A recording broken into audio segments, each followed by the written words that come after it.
बारे मोहन ते जा करके कह दो तुम की बारे मोहन ते जा करके कह दो ये दर में सुना गरीब आया ये दर में सुना गरीब आया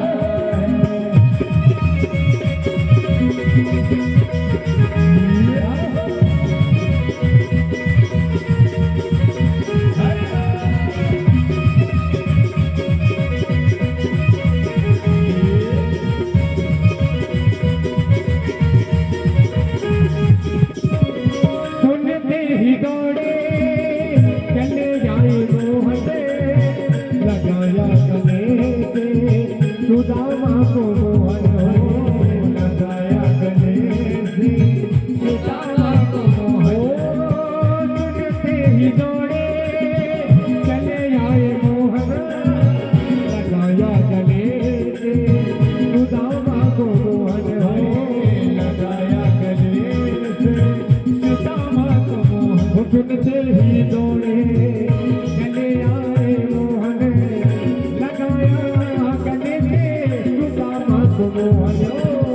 सुनते ही दौड़े चले आए मोहन लगाया गले सुदामा को मोहन है लगाया गले सुदामा को मोहन हुआ रुक्मणी को बड़ा ही अचंभा हुआ रुक्मणी को बड़ा ही अचंभा मेहमान कहना अजीबा गया है मेहमान कहना अजीबा गया है अरे द्वार पालो कन्हैया से कह दो अरे द्वार पालो कन्हैया से कह दो कि चलते सुदामा गरीब आ गया है कि चलते सुदामा गरीब आ गया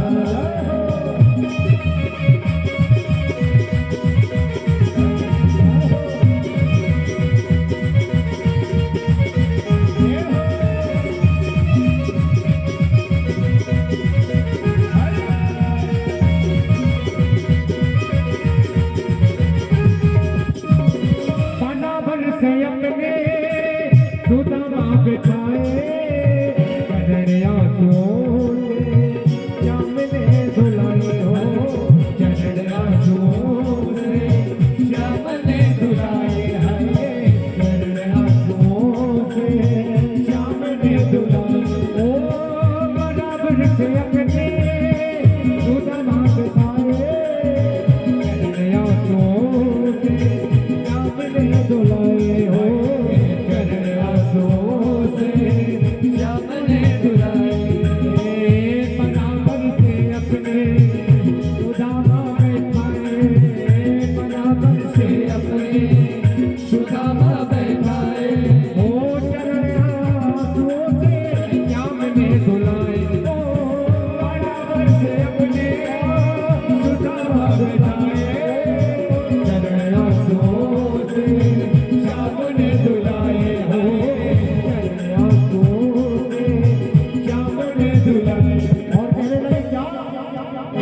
घबराओ प्यारे जरा तुम सुदामा न घबराओ प्यारे जरा सुदामा खुशी का समान करीब आ गया है खुशी का समान करीब आ गया है अरे द्वार पालो कन्हैया से कह दो अरे द्वार पालो कन्हैया से कह दो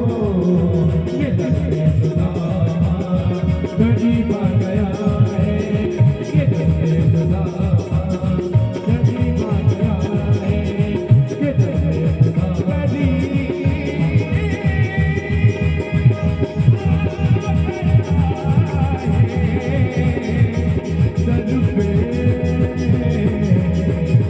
गरीब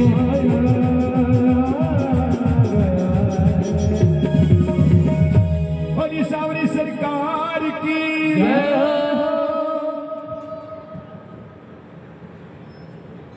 सज्जनों इस तरह से भगवान द्वारकाधीश से मिलकर महात्मा सुदामा जब वापस अपने नगर जाते हैं तो एक बार तो उन्हें ये धोखा हो जाता है कि मुझे लगता है मैं रास्ता भटक गया, मैं वापस द्वारकापुरी आ गया। तब तक दूसरे मंजिल से उनकी धर्मपत्नी सुशीला आवाज लगाती है, स्वामी जी यही आपका भवन है, आप अंदर आओ। तो स्वामी जी ने जवाब दिया कि यदि तुम कपड़ों से जज कर रही हो तो ये मैंने मित्र के यहाँ पहन रखे हैं, मेरे नहीं है। और मेरी पत्नी जो थी वो तुम्हारे जैसी सजी धजी नहीं थी, बहुत कमजोर थी, उसके पास कोई बैठता नहीं था क्योंकि वो गरीब थी। पत्नी दौड़ करके आती है, हाथ पकड़ करके अपने प्राणनाथ महाराज सुदामा जी को अंदर ले जाती है। सुदामा जी ने देखा कि उनके पुत्र भी व्यवस्थित थे, महल भी व्यवस्थित था, पूरा नगर भी बदल चुका था।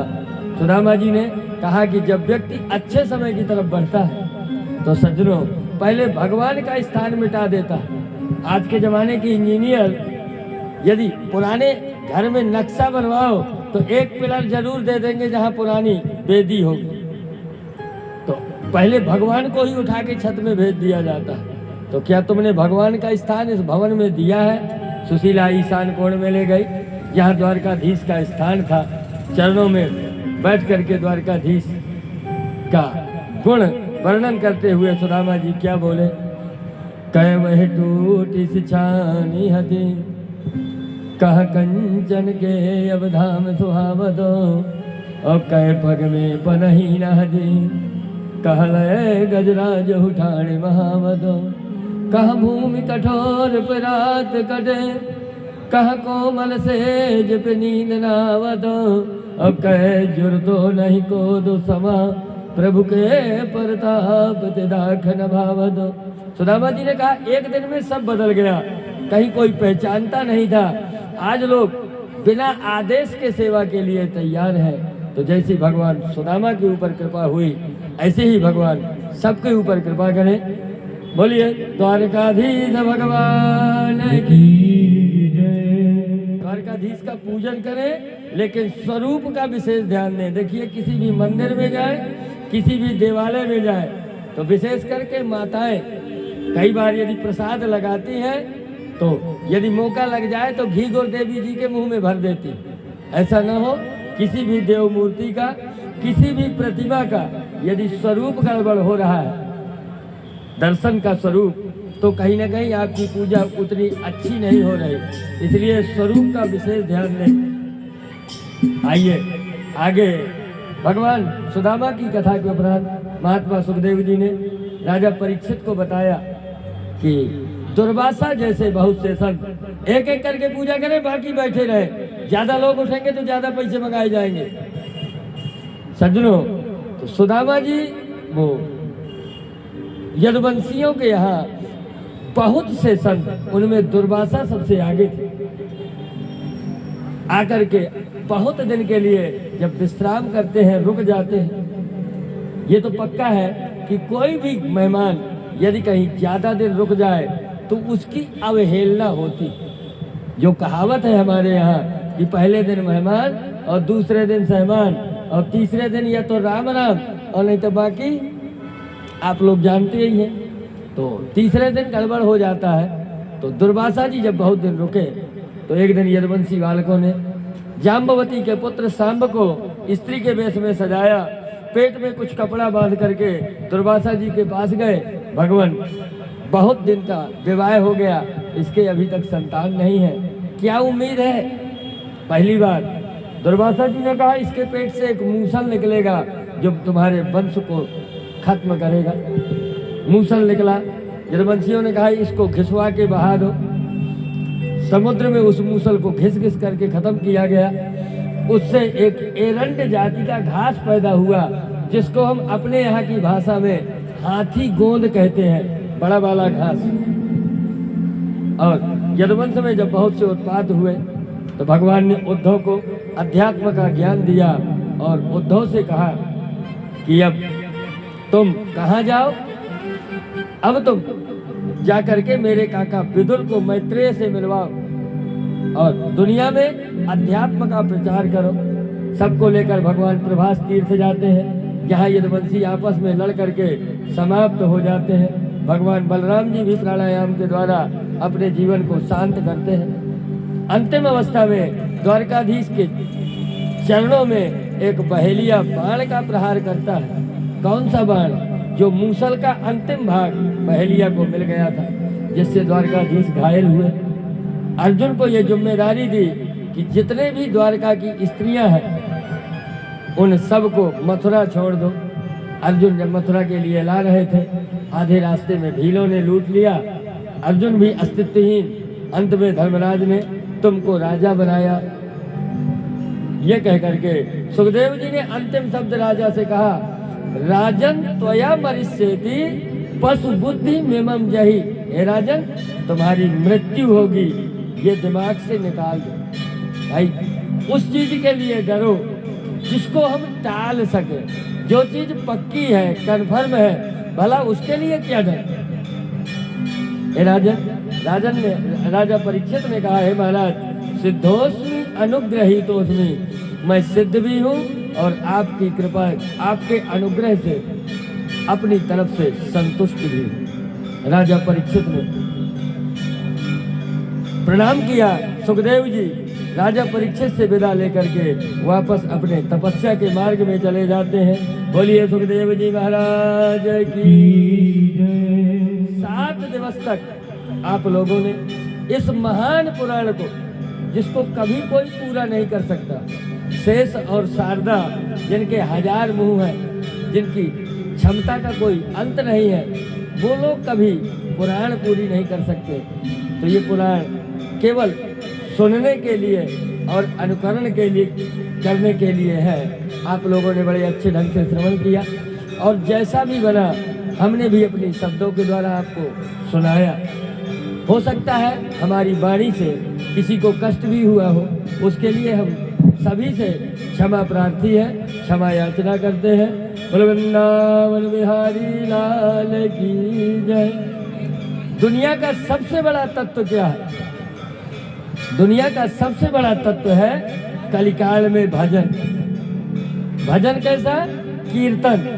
कीर्तन सरल भी है और सहज भी है। लेकिन सब लोग क्या कहते हैं कि महाराज इस साल नहीं, अगले साल से शुरू करेंगे, थोड़ी बुढ़ापा और आ जाए। सज्जनों, जीवन कितना अनित्य है, कितना अनिश्चय है, इसके बारे में सुनो। अब आज समाज का साज बना, कल यह मन में हुआ न हुआ। कई बदल भावना यदि मन की, जन प्रेम का फेर हुआ न हुआ। कलिकाल कुठार लिए फिरता, तन नम्र का झेल हुआ न हुआ। और यह रात सुहानी बनी है मृदुल, कल जाने सवेरा हुआ न हुआ। ये किसी को पता नहीं है कि आज के बाद कल की रात हमें मिलेगी, कल का सवेरा मिलेगा या नहीं मिलेगा।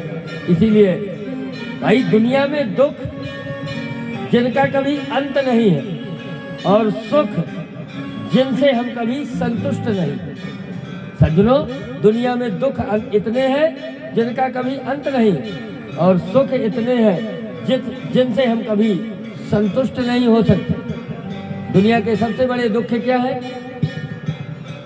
जो वास्तव में दुख है और